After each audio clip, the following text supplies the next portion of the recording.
Hey, what's going on, everybody? It's your girl Rush to Truth. I know it's been a while, and I apologize. How I like to say, life be lifing. But so I've been staying, engaged, and I've not posted too much, on YouTube's, but I have been staying active on TikTok, and I even had my account. Um, I even lost my account a couple of times. But anyway, so today I want to bring this to you. So we're what 20 some odd days away from election, and a lot is continues to come out. And of course, like at this point in time, the Kamala campaign has pulled out Obama. They just had Bill Clinton. They dusted him off and brought him to the show, and some a bunch of others to come out, and it really looks like they are scrambling right now. um so they're pulling out all their cards, in regards to trying to get Kamala over the finish line, and she's not doing too well. But aside from Kamala herself, I want to highlight someone who is very close to Kamala, and that's her husband. And if you're not familiar with her husband, his name is Doug Emhoff. I don't know how you couldn't be familiar with him by now, but I'll just say it. So, and if she does become president, which God no, but he would be the first. He'd be the first man is how they say it. Anyway, I want to highlight some things on old Dougie. And I think it's worth listening to because this man is not he is not a good man. And I got this clip that I want to share with you from Tucker. And there's been some things that have come out already about him over the past couple of months, with him cheating on his wife, um have impregnating his mistress, or what have you. But there's some other things that we don't know about Doug. And I want to play this video for you. It's an interview from Tucker Carlson that he just put out a couple of days ago.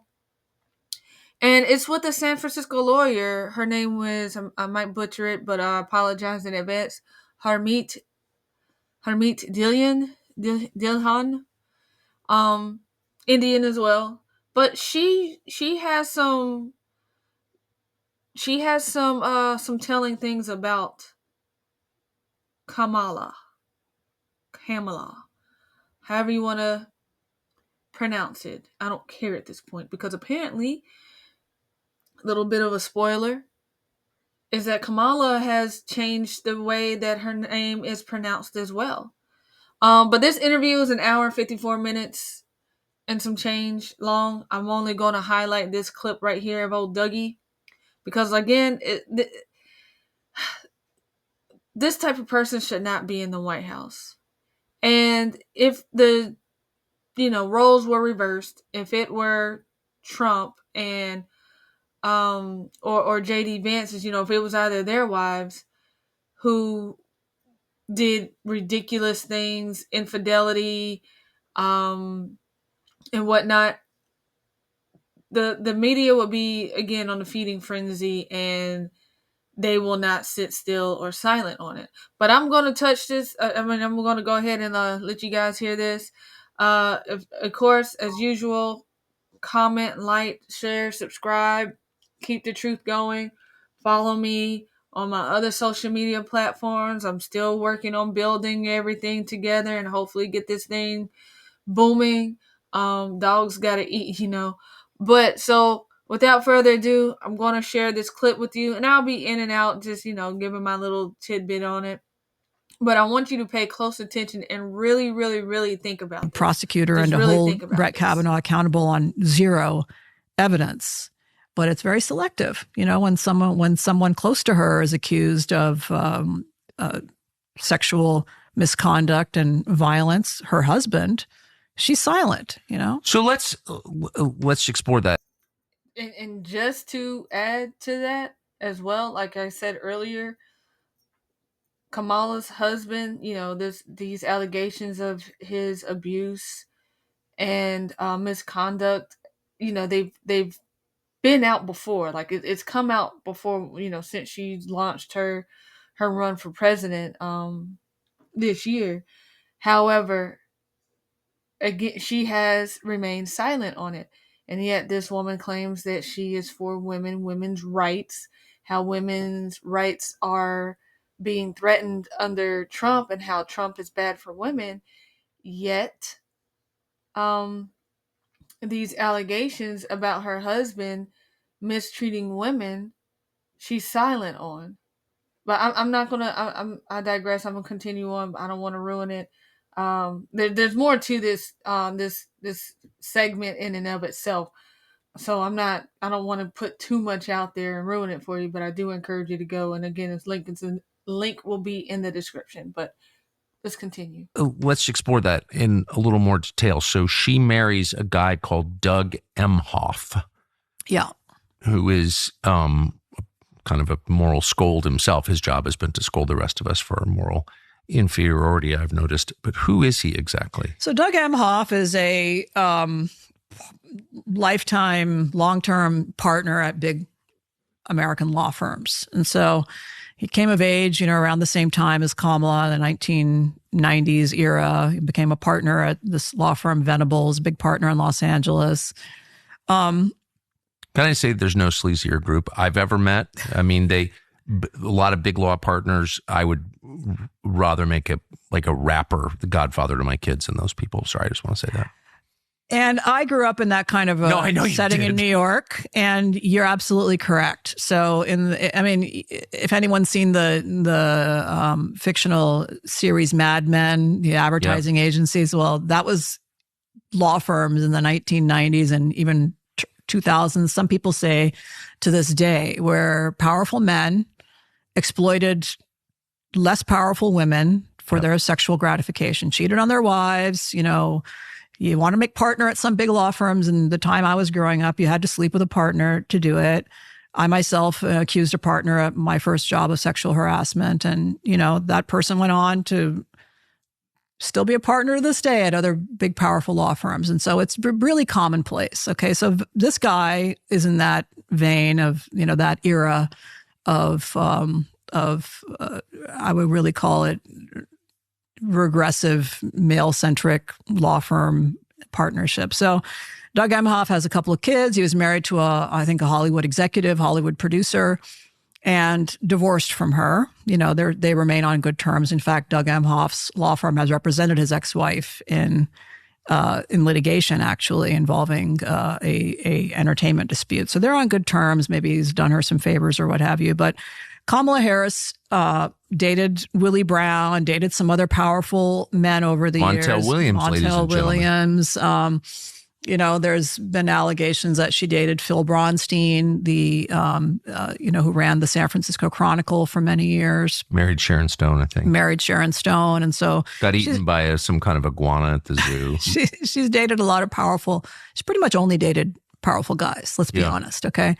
I don't know any ordinary Joes who've come out of the woodwork to say, oh yeah, I was like the plumber and I dated Kamala Harris. Right. What is that? What's the significance? I mean, the significance of it is she's a user. I think she's a, ambitious person, and she's only, wanted to climb the rungs of power by aligning herself in a very medieval way with people who can further her. So you catch that right? Kamala is a user. This woman is evil. Okay, this woman has done nothing for the country. She's all for herself. And it's, how do I want to put it? She's dated powerful men, rich, famous, powerful men, but she's also a home wrecker. She's trying to win over women, And then, of course, the middle class, yet she was with Willie Brown, who she was in a relationship with while he was still married. This woman is toxic. This isn't who I would want. If I really cared about a first woman president, she would not make the cut. Because that, to me, like, are you that desperate to have a female president that you don't care how rotten she is? The woman, she's a manipulator.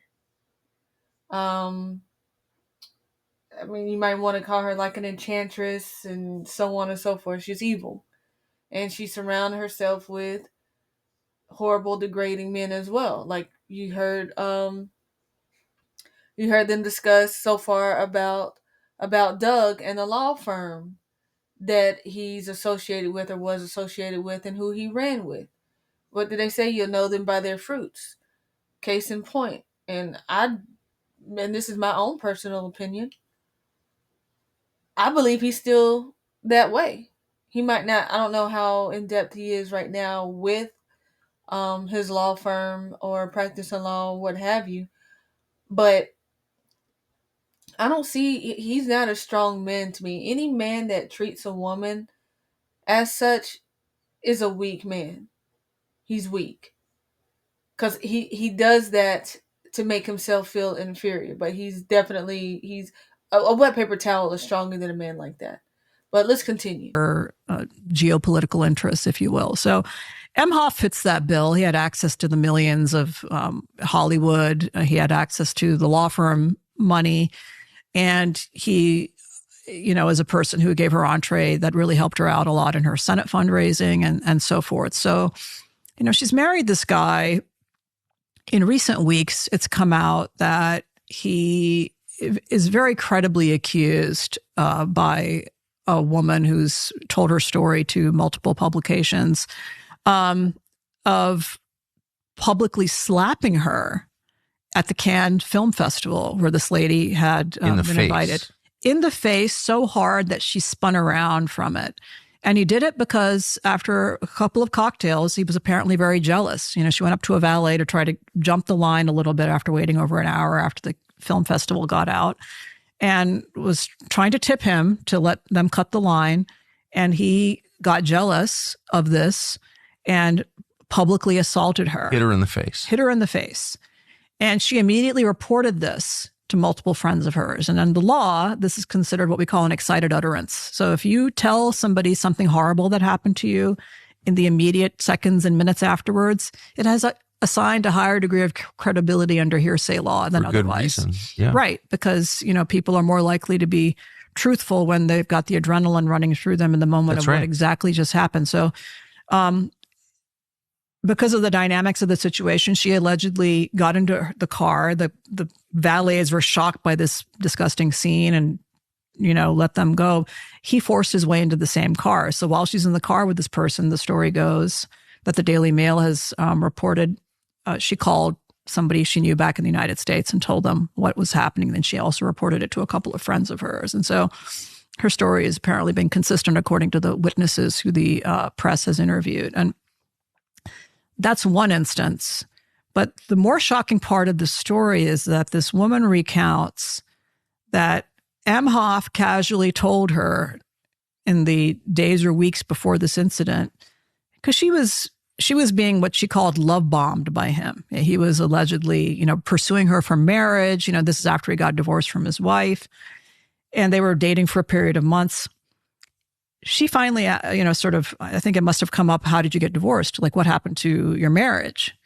And apparently he told her that he had been accused by his elementary school teacher's babysitter of getting her pregnant. His elementary school age children? Children's teacher, sorry. Yeah. Correct. Sorry, that's correct. So he had 2 elementary school kids at the time. And this teacher was serving as their after-school babysitter / nanny, tutor, whatever you want to call it, getting her pregnant and then causing the miscarriage, the loss of the pregnancy. Yeah, y'all, come on. For real? For real. does it make us look strong as a nation and Kamala as a strong woman if she has married a man who has looked down upon women, treated them as if they were just, whatever, however he wanted to treat them. He looked down upon them. He mistreated them on purpose, and like doesn't regret it. And you want to put that in the White House? Men, like, you have daughters. Would you seriously be okay with that? Like, I'm not talking about the weak beta males out there that would, no, I'm talking about the real men. Would you be okay with your daughters meeting or, dating, marrying a guy like Doug? Is Doug the type of man you would want your daughters to marry? I know you don't. So why, and ladies, you too, like you're screaming about, women's rights and how, men treat women unfairly and stuff. And here's case in point of Kamala marrying such a man. They mentioned that the TV show, it was on Mad Men. I watched it and I saw it was. I do recommend the series, but if you've seen it, you know what I'm talking about, and that's how they are aligning his view of women, and it basically worse because again, he's he's treating them less than what they're worth, and she wants to pull that into the White House. Can you imagine the scandals that could come out or that could possibly take place if he were to be in the White House as first man? You think Bill Clinton was wrong? I feel like he would make it worse. But let's continue. Loss of the pregnancy. Causing the miscarriage. Causing the termination of the pregnancy. Not explicitly through abortion, but maybe through a miscarriage. That's the violence, accusation. Since he's through violence. Hit a woman in the face. Yeah. Exactly. And so. Yeah, hit a woman in the face and then causing her to lose, causing another to lose a child. You serious? And y'all Christians out here, y'all claim that, no.